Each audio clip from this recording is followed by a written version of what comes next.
ko waroon jiitu moom moo waroon jiitu te ngeen bëgg mu leer di leer di tàmbale ci ay manipuler ay liste intervenants. Monsieur le ministre, chers collègues, ma proposition de loi du 18 février 2025 a provoqué auprès des responsables de PASTEF des réactions en chaîne révélatrices qui ont parfois frisé l'hystérie. Et la preuve, c'est qu'on manipule les listes de prise de parole. D'abord, le burlesque et le ridicule, par une tentative de me dénier le droit de déposer une telle proposition. Ensuite, la manipulation quand un député de la majorité, de surcroît vice-président de l'Assemblée nationale, a osé proclamer à travers les ondes de RFM que 2 propositions de loi avaient été déposées antérieurement à la mienne. Ces manœuvres grossières, n'ayant pas pu convaincre l'opinion publique, le régime PASTEF a opté pour ce qu'il croit être de la ruse bien cousue, mais qui n'est rien d'autre qu'un flagrant coup de force parlementaire. En effet, la majorité a usé de la loi du plus grand nombre pour rejeter ma proposition au prétexte fallacieux d'une aggravation des charges financières. Ce rejet infondé de ma proposition ne visait rien d'autre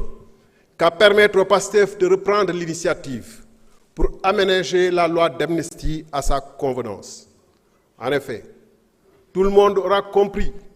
que l'abrogation totale est inacceptable pour le régime actuel, dont les chefs ont négocié les termes de l'amnistie.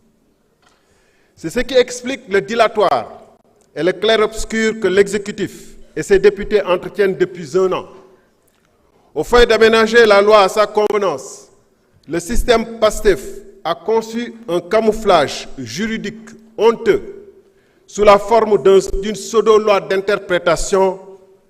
comme toute personne dotée de bonne foi peut en attester. Au lieu d'interpréter, cette proposition vise à modifier la loi. Mais on sait bien, depuis mon dernier face-à-face ici, avec le chef de cette majorité, on sait bien que cela n'est pas gênant pour eux de changer l'appellation des choses pour tenter d'en masquer la réalité objective, qui peut revenir en effet sur la qualification des fonds politiques, peut bien appeler du vin, du lait, un chat, un lion, ou encore une loi modificative, une loi interprétative. Mais la première mouture de la proposition de PASTEF, conçue dans la vitesse et la précipitation pour faire oublier la mienne, était si manifestement avortée qu'elle a suscité dans les rangs même de la majorité des diverses tentatives de sauvetage sous forme d'amendement. L'histoire parlementaire du Sénégal retiendra que l'auteur d'une proposition de loi en a admis le caractère nul et non abouti, en présentant une seconde version radicalement nouvelle, un contre-projet appelé amendement. Ces manipulations honteuses dans la précipitation, au vu aussi de tous, prouvent que pendant 1 an, PASTEF, ses juristes sans frontières, son gouvernement, promettait d'abroger la loi d'amnistie sans jamais avoir commencé à y réfléchir. Chers collègues,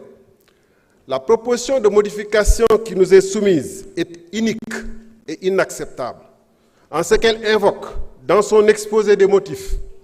les droits intangibles et inaliénables des victimes pour justifier la modification des dispositions de la loi. Mais par un tour de passe-passe juridique, plutôt que de rétablir les droits de l'ensemble des victimes, elle soustrait certaines catégories de criminels qui seraient dans l'exercice d'une liberté publique ou d'un droit démocratique. C'est bien la première fois qu'une proposition de loi protège ouvertement des criminels au détriment de leurs victimes. Là agit une monstruosité juridique, une aberration morale, pour paraphraser un défenseur des droits de l'homme. En vous arrogeant le droit de définir seul ce qui est bon pour le pays, vous excluez les organisations de la société civile qui demandent la concertation. En prétextant détenir seule la vérité absolue, que vous confondez avec la majorité absolue, vous répudiez le manifeste des 22 universitaires qui, en mars 2024, avaient dit « Aucune disposition ni principe ne s'opposerait à une abrogation de l'amnistie après l'élection présidentielle. » Da ngeen ne na leer, mais da ngeen ne bu yëpp leer na am rek lu leer leneen ni bu mu leer. da ngeen ne manifestation am na ñu nekk ci biti bu da manifester bàyyi leen ñu manifester. merci jërëjëf.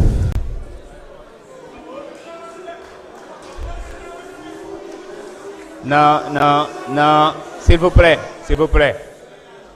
vous plaît en haut vous continuez comme ça je serai obligé de vous évacuer restez tranquille. Honorable Guy Marius Sagna vous avez la parole. sant yàlla bu baax. Fama Ba se prépare.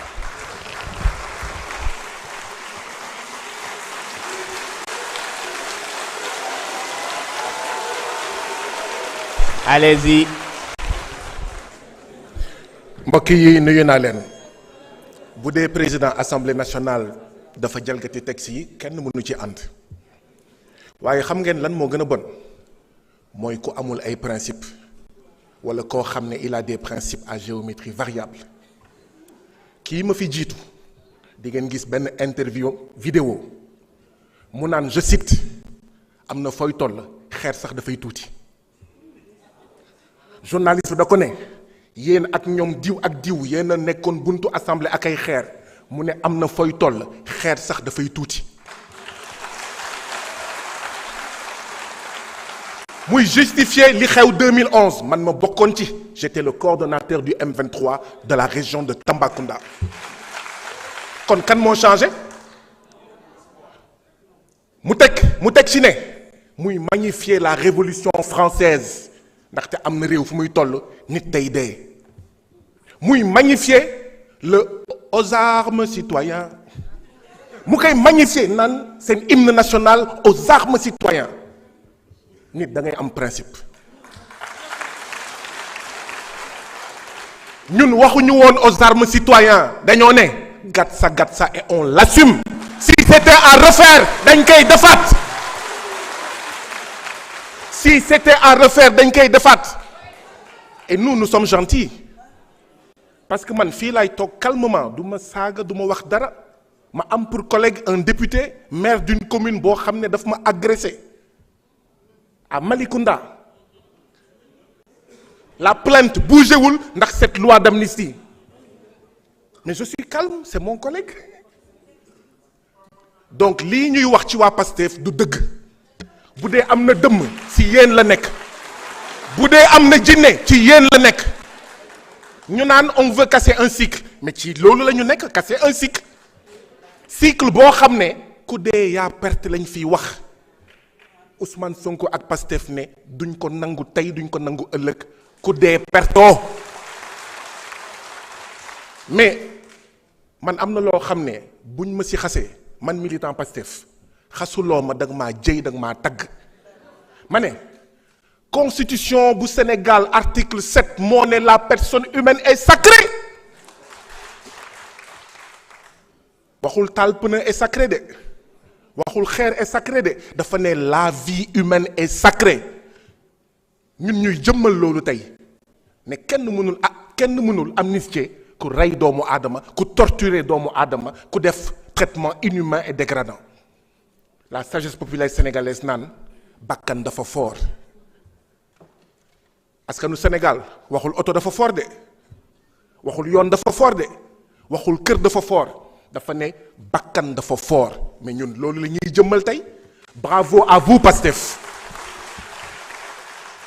moo tax je continue à saluer et à féliciter l'initiative de mon collègue Amadou Ba li ñu bëgg a casser comme cycle mooy dafa amoon ku doon wax naan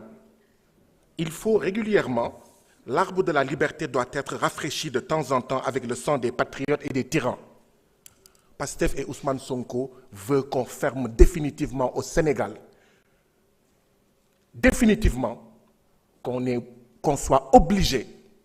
de recourir à jël sa bakkan tayle ko ngir soppi askanu Sénégal ngir soppi réewu Sénégal. Voilà le cycle qu'on cherche à fermer. na yem ci ñun na yem